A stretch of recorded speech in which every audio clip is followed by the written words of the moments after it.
Apple Computer. Apple Computer is a breathtakingly important American company. Senator Santorum, it's one of the most respected companies in the country. I've handed it off, but I carry Apple products to do my work every day. It employs about 500,000 people in China. It is based in the United States, has some employees here, about 40-something thousand, I think 46,000, most of them in retail stores and at the headquarters. 500,000 of them are in China. As a president of the United States, what do you do about that? Congressman Paul, how do you revive Made in America? You have to create the right conditions to bring these companies back, and they have to bring their capital back and shouldn't be taxed. But Apple's a great company, but the way you ask the question, it infers that because there's a bunch of workers overseas, it hasn't benefited a lot of people here. The consumers obviously have been benefited by a good company, well run. But obviously there's a lot of employees with Apple in this country as well. I don't think that's the number that you have to be concerned about. A lot of people worry about us buying and money going overseas. But if you send money to China, let's say they're paying wages over there and we send dollars over there, well, they don't put the dollars in a shoebox. They have to spend those dollars. Unfortunately, they're buying our debt and perpetuating our consumerism here and our debt here. But immediately there's a benefit to us because those dollars come back. But also, when you get products, if they're buying products cheaper over there, let's say the computer cost $100 instead of $1,000. Well, the person's just saved $900. That helps the economy. That $900 stays in that person's pocket. So whether it's shoes or a computer, so we shouldn't be frightened about trade or sending money on, but we have to look at the reason why they're doing this. I mean, even the car companies, there's obviously a problem with car companies here. They're in bigger trouble, and we had to bail them out. But there are foreign companies that build cars in this country, and they make a living out of it. So it's more complex than that, but we have to do whatever we can. I think the union problem, the right-to-work states, and of course I've chided Senator Santorum on this because he has voted, you know, against right-to-work. But we have to change these conditions to invite people back, but believe me, the regulations and the fact that we are the issuer of the reserve currency of the world is a real temporary blessing for us because it's easy for us to export our money. That's, unfortunately, our greatest export, and they're still taking our money. Soon, though, they're going to quit, and this whole ball game is going to end, and we better get prepared for it. He mentioned you, Senator Santorum. Go ahead, quickly. Congressman Paul knows, because we've talked about this before, I've already signed a pledge and said I would sign a national right-to-work bill. And when I was a senator from Pennsylvania, which is a state that does not a right-to-work state, the state made a decision not to be right-to-work, and I wasn't going to go to Washington and overturn that from the federal government and do that to the state. That's a very different position. Quickly, sir. Yeah, the response should be, yes, I understand that. That's the way politics works. You voted the way you thought was best. Representative government. Yeah, for your state. But as president, are you going to represent South Carolina or Pennsylvania? That's really the question. Well, maybe you didn't hear what I said. I said I would support a national right-to-work law and sign it into law and would support it and advocate for one. Now let's continue the economic conversation with some input from a question from Twitter. If you look up here, you can see it, hashtag CNN Debate. What is your take on SOPA, and how do you believe it affects Americans? For those who have not been following it, SOPA is the Stop Online Piracy Act. Crackdown on internet piracy, which is clearly a problem, but opponents say it's censorship. Full disclosure, our parent company, Time Warner, says we need a law like this because some of its products, movies, programming, and the like, are being ripped off online. It's a big issue in the country right now. Congressman Paul and Senator Santorum, your views on this one quickly.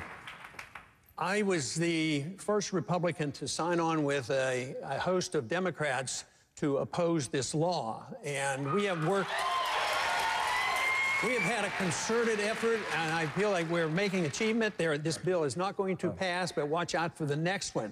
And I am pleased that the attitude is sort of mellowed up here because the Republicans, unfortunately, have been on the wrong side of this issue. And this is a good example on why it's good to have somebody that can look at civil liberties and work with coalitions and bring people together. Freedom and the Constitution bring factions together. I think this is a good example. Those who support the law, Senator, argue tens of thousands of jobs are at stake. You're at this for months and you're out there. If there's one thing, just one thing in this campaign you could do over, what would it be? Congressman? I can't think of any one thing that I would do differently, but I would continue to do what I'm always trying to do. One thing that I believe about a free society is it provides the opportunity for us to work for our own virtue and excellence. And in campaigning, I think I can still learn a lot about becoming a better deliverer of a message. And the conviction I have, but I think if I spoke a little slower and made more conviction, that I could do a better job. So I think in general, I will continue to work on delivering a message, which I think is a great message. All right, gentlemen, thank you.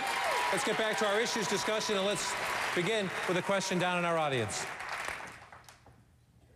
Hi, I would like to ask on the issue of amnesty of the illegal aliens, how would you secure that the American citizens would keep the jobs in line first for them? Congressman Paul, you're from a border state. If this is a problem, you've heard your colleagues talk about making sure employers, companies that hire large numbers of people, making sure they get the message. They can't hire illegals. What about individuals? About a quarter of the illegal immigrants in the country work for individuals. If this is a problem, if I hired an illegal immigrant, say, to clean my home, should I be prosecuted for doing that? I don't believe you should be, because I think those laws are misdirected. That makes you the policeman, or the businessman the policeman, or the Catholic Church the policeman if they do anything to help an illegal immigrant. It should be the law enforcers, and that is the border guards and the federal government's in charge of immigration.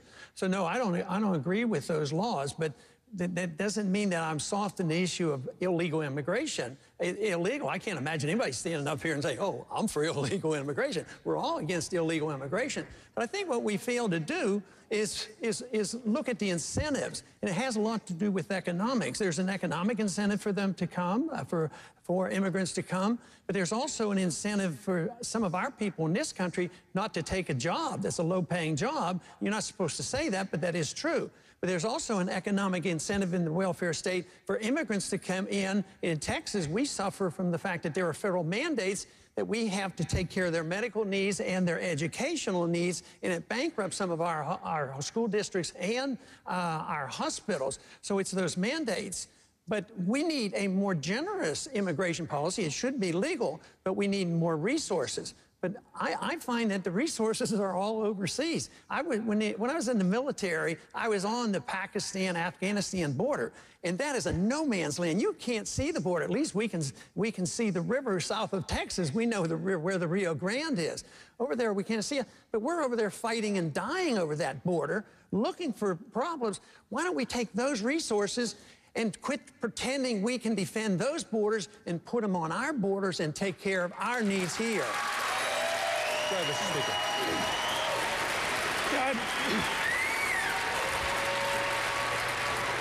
All right, let's move on. Let's take another question. Congressman, I'll bring you in on this one. Let's take a question now from social media. Question.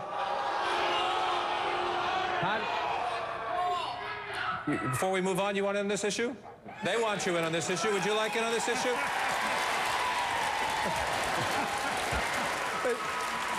But John, once again, it's a medical subject, and I'm a doctor, you know. No, I do want to make a couple comments, because I can remember the very early years studying obstetrics, and I was told, and it was before the age of abortion, and I was told, taking care of a woman that's pregnant, you have 2 patients. And I think that solves a lot of the problem about, you know, when life begins and all. But I also experienced a time later on in my training in the 1960s when the culture was changing. The Vietnam War was going on, the drugs were there, and pornography came in, and abortion became prevalent even though it was illegal. So the morality of the country changed, but then the law followed up. When the morality changed, it will reflect on the laws. The law is very important. We should have these laws, but law will not correct the basic problem, and that's the morality of the people that we must do. Now, just very, very briefly, I want to talk a little bit about that funding, because the flaw there is if you send funding out and you say, well, you can have it for birth control but not for abortion, all funds are fungible. Even funds that go to any hospital, if you say, well, it's not for birth control and it's not for Planned Parenthood, it's not for abortion, if you send it to the hospital, they can still use that money. This is an indictment of government-run medicine because you never can sort that all out. You need the government out of that business, or you will always argue over who's paying what bills. Very quickly, Senator. I think that was directed at me, and so I would just say this. Congressman Paul has a national right-to-life voting record of 50%, which is pretty much what Harry Reid's national right-to-life voting record is. So to go out and say that, you know, you're someone who stands up for the right to life, you repeatedly vote against bills on a federal level to promote the right to life, and you say that this is an individual personal decision or state decision. Life should be protected, and you should have the willingness to stand up on a federal level and any level of government and protect what our what our Declaration protects, which is the right of our Creator to life, and that is a federal issue, not a state issue. Quickly, sir. Well, just for the record, I wasn't even thinking about you when I was giving my statement, so you are overly sensitive.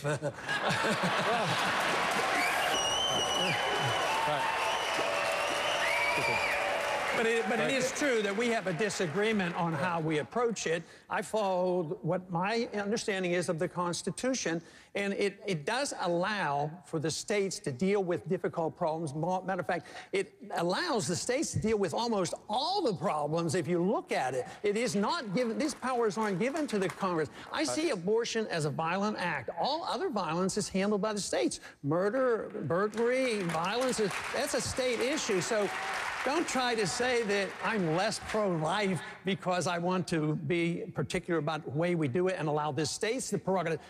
This is the solution. This is the solution, because if we would allow the states to write their laws, take away the jurisdiction by a majority vote in the Congress, you repeal Roe versus Wade overnight instead of waiting year after year to change the court system. All right, we need to take one more break, gentlemen. Stand by. Less than 35 hours away now from the polls opening right here in South Carolina, a state that is crucial, often decisive in Republican presidential politics. Stay with us to hear the candidates' closing arguments to the voters of a state that takes pride in picking presidents.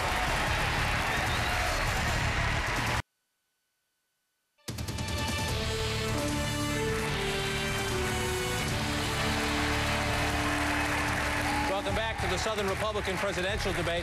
We're in Charleston, South Carolina tonight. Gentlemen, we're running out of time. Time flies. I wish we could stay all night. I don't suspect you have campaigning to do. I don't suspect you'll agree to that. I didn't think so. You know the history of this state. We're inside 35 hours now from voters in South Carolina going to the polls, and we all know the history of this state. In modern times, the winner of the South Carolina Republican primary has gone on to be your party's nominee. We have an interesting race at the moment. Senator Santorum wins Iowa. Governor Romney wins New Hampshire.